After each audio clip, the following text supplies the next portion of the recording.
When someone's arrested, there's a question often brought up in court that helps determine what happens next. It can lead to a long and winding road through the justice system or their case falling through the cracks.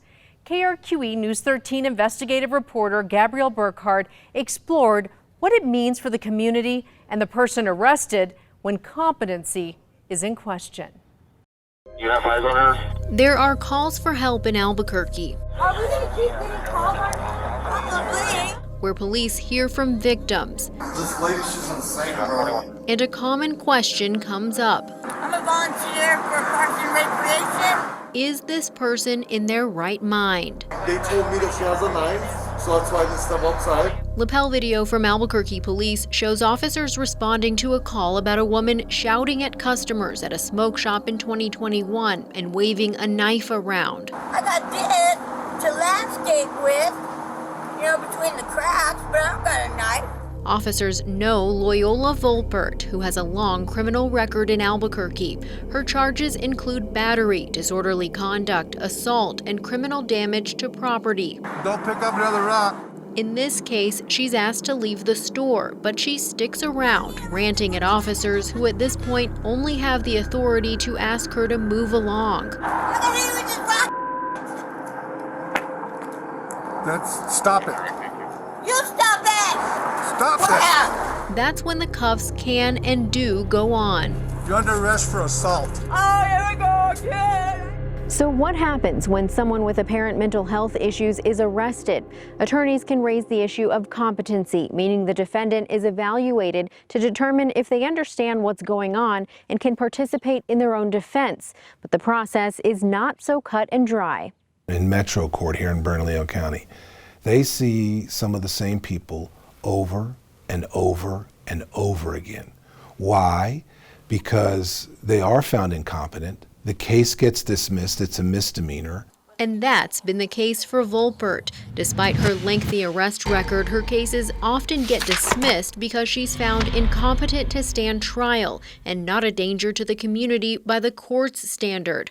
Bernalillo County District Attorney Sam Bregman says his office is acutely aware of the problem. We as a state, as a community here in Bernalillo County need to do everything we can to provide those kind of resources so that these folks can get help, because oftentimes when we see it here at the DA's office, something bad has already happened. You work here. I never seen you. Neighbors alerted KRQE Investigates to this case a year ago. We can't go outside, we can't do anything, we're afraid to ride our bikes, take our kids out. Saying Kathleen Marsh terrorized everyone on her block for months, throwing rocks, lighting fires, and spraying neighbors with a hose. But she'd hide inside her home when police came.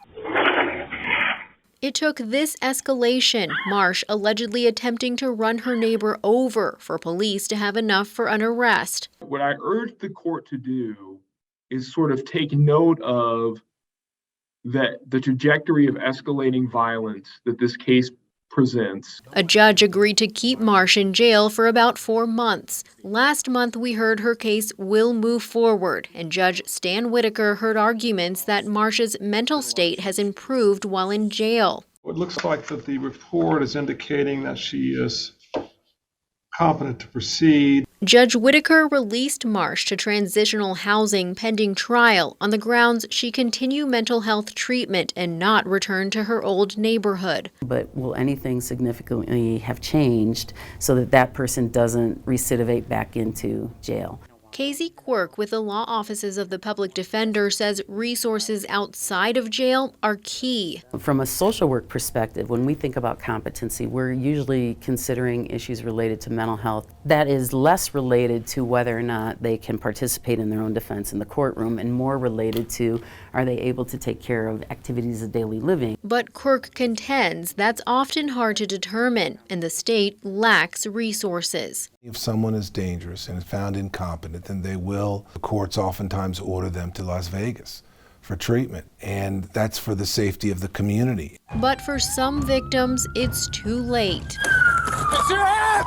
March last year, security guard Heath Mora was working his rounds at the Ambassador Hotel when police say Donovan Bookout approached and shot him point blank. 11 rounds are heard on surveillance before police say Bookout walked outside and carjacked a man at gunpoint. Show your hands! He led police on a chaotic and dangerous pursuit that ended in a shootout where somehow no one was hit. Are you okay? Let's check you. When officers finally got Bookout in cuffs, his first words were, Just leave him sitting there. I'm undercover right now. Charged with murder, Bookout was court-ordered in April to the Behavioral Health Institute in Las Vegas for treatment to attain competency to stand trial. How bad was it over there? Oh, he's gone. A month before that murder, staff at this Motel 6 accused Bookout of shooting at someone inside the motel. No one was hit and a warrant was issued. This was 6 years after Bookout had an aggravated assault case against him dismissed, citing he was incompetent. A judge at that time said Bookout wasn't dangerous by the court's standards. Gabrielle Burkhart, KRQE investigates. Court records show another order was filed in April for Bookout to stay committed at the Behavioral Health Institute in Las Vegas to attain competency to stand trial. While he's there, forensic psychologists from the BHI will update the courts on his mental state.